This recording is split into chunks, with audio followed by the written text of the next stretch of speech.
పరమానంద బడి లక్ష్మణయ్య గారి 30వ వార్షికారాధన సందర్భంగా ఈ కపాసకుద్దిన గ్రామంలో నిన్నటువంటి అన్ని కార్యక్రమాలు చేసుకుంటూ ఇవన్నీ చేసుకుంటున్నాం. జై గురు సద్గురు మహారాజుకి సింగమ్మి సమేత బోధానంద సనపల గణపతి స్వామి గురు చరణం భజే అస్మద్గురు సమారంభం కృష్ణ సాందీప మధ్యమో శ్రీ మహావిష్ణు పర్యంతం వందే గురు పరంపరం వందే గురు పరంపరం.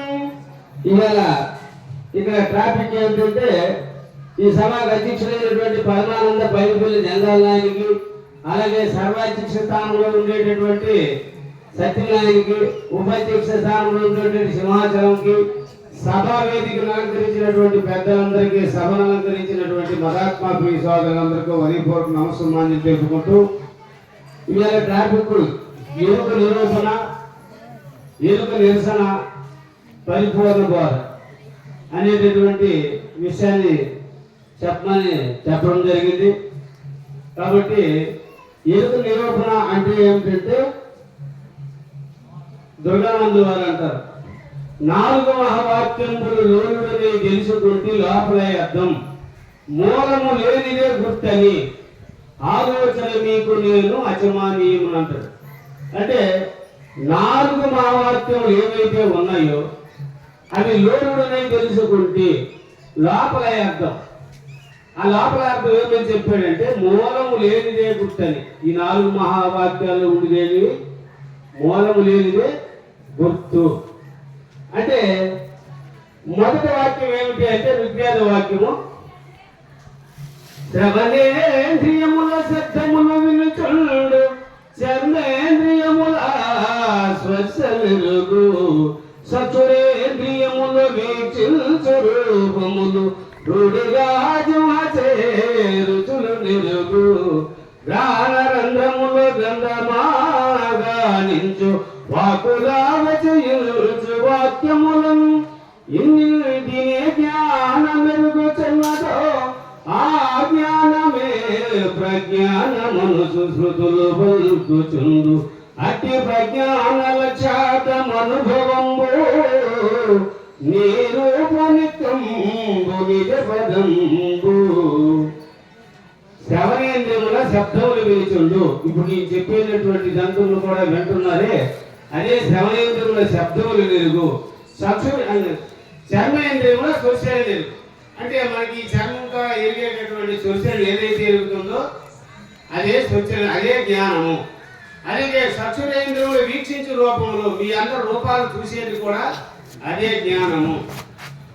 రూఢిగాద్యం చేరుచు మనకి ఇప్పుడు సకృషులు ఎరిగేటటువంటి ఏదైతే ఎరుగుతుందో ఆ జ్ఞానమే, అదే మూలము లేని గుర్తెరుగు. అలాగే గ్రామరంధ్రంలో గంధమా గానించు అంటే ముక్కుతో వాసన ఏదైతే గ్రహించుతుందో దుర్వాసన, సువాసన, మిశ్రమ దుర్వాసన, మిశ్రమ సుర్వాసన అనేటటువంటి ఏదైతే ఎరుగుతుందో అదే మూలము లేని గుర్తు అని మనకి ఋగ్వేద వాక్యంలో తెలిపారు.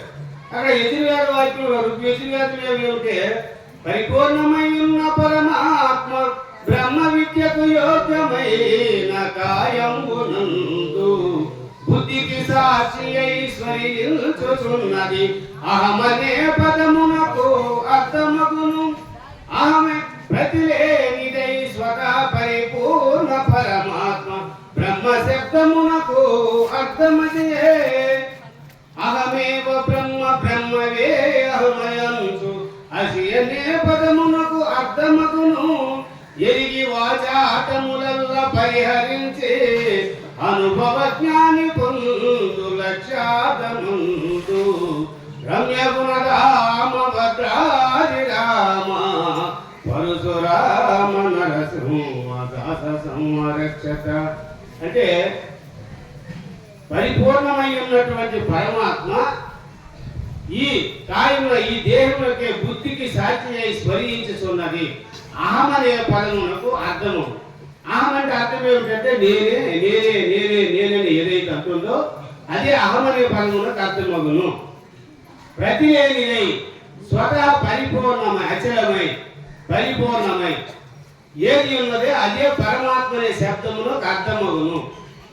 అంటే ఈ అధిష్టాన స్థానం ముందు దీనికి కూడా ప్రతి అనేటటువంటి లేక తనకు తానుగా ఉండేటటువంటిదే అది పరమాత్మని, అక్కడ ఏ ప్రతులు ఉండవని చెప్పినప్పుడు కూడా అదే మూలం అన్నింటికీ మూలమై మూలము లేదని చెప్పినటువంటిది.